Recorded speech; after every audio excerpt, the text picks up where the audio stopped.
Okay, hi everybody. So, Baltimore Ceasefire 365 is going through a shift. And this shift is an intentional move to change our language and our logo and our name to be more in alignment with the laws of creation in the universe. So we know that whatever it is you put your attention on, whatever it is you focus on, you create more of that in your physical experience. And while we have accepted that we intentionally have called murder and violence into our experience because we're saying we want to be the people that show up with love when those things happen and with compassion when those things happen, we still don't want to put so much focus on murder and so much focus on violence as a powerful force, right? We want to instead give our energy to what is it that we want in Baltimore? What is it that we're trying to create? We all know what's wrong. We all know what the problems are. But the more we just keep talking about how bad it is, how bad it is, how bad it is, then what we experience for ourselves is more of struggling with how bad it is. And what we want for Baltimore is to talk and focus more on and experience more of how much peace there is in Baltimore, how much love there is in Baltimore, and how do we elevate that?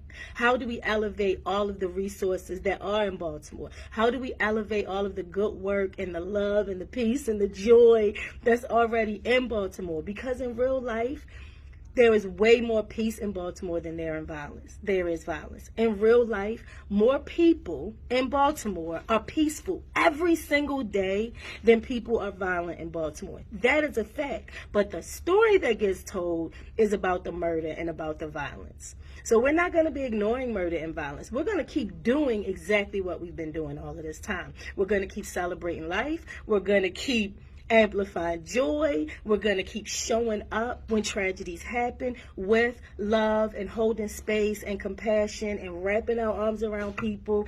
Like, we're going to keep doing the things we do. So the movement is not going anywhere. It's not going to really move differently, but we're intentionally going to vibrate higher.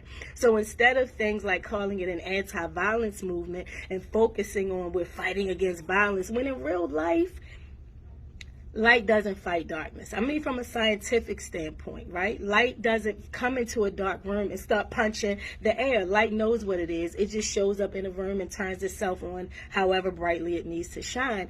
That's how we are as humans, right?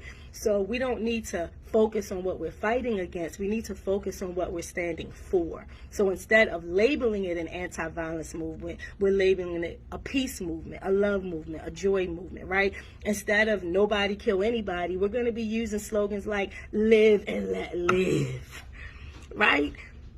Because what is it that we want to be doing in Baltimore and focusing on in Baltimore? And so this leads us to the name has to change. Because even in ceasefire, it still holds some of the energy of what we're against. As if the thing we're against is so much more powerful than we are, right? And what we know is when we stand for what we for, it's not a game. It's not a game. When you stand for what you for, think about it in your own life. When you think about it, when you stand for what you are for and just be for it, nothing can stand in your way, right? And that's the energy we're uplifting in Baltimore. And so there doesn't need to be a gun on our logo because we don't need to give more energy to visuals and images of a gun, although there's an X over it, right? And so we are grateful, we are excited because we're going to be including, just like everybody in the people in the city came up with the name for this movement. When the name changes, what we're doing is asking people to come out and give their opinions about what can we name it, right? To change the name, to get a new logo. So keep your eyes out because in November, and for the November Ceasefire weekend, there's going to be a press conference and there's going to be a community public meeting where we'll be inviting people to come and brainstorm and talk about what kinds of names they think this need to be named next. And we're going to be in the streets between now and the November ceasefire. So when we're doing our outreach for the ceasefire weekend, we're going to be asking people all over the city, all in the streets, Here's what's going on with the movement. Here's the shift. What kind of words resonate with you about what it is you're trying to uplift and amplify in Baltimore? What is it that you want uplifted and amplified in your life, yo, and your experience? What's those words? And we're going to capture all of those and get everybody's input and come up with a new name. And then we're going to come out to the graphic artist and be like, who got the logo ideas? Who trying to do it, right? We want to thank Skull Akbar for the original Ceasefire logo. It is classic. It is historic.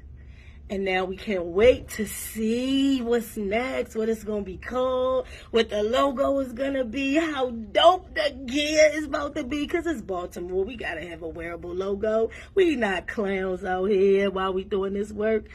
Okay, so this was my quick, announcement. This is why you've been seeing the end of an era sale with that flyer about the apparel, because we're selling all the Ceasefire stuff. We won't be selling anything that says Ceasefire on it.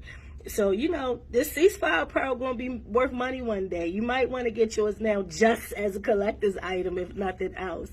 So, stay tuned to our Instagram and our Facebook. And if you're not on our email list, please get on it. Go to BaltimoreCeasefire.com. Go to the contact page and get on our email list. Share this video. Okay, I'm going back to work now.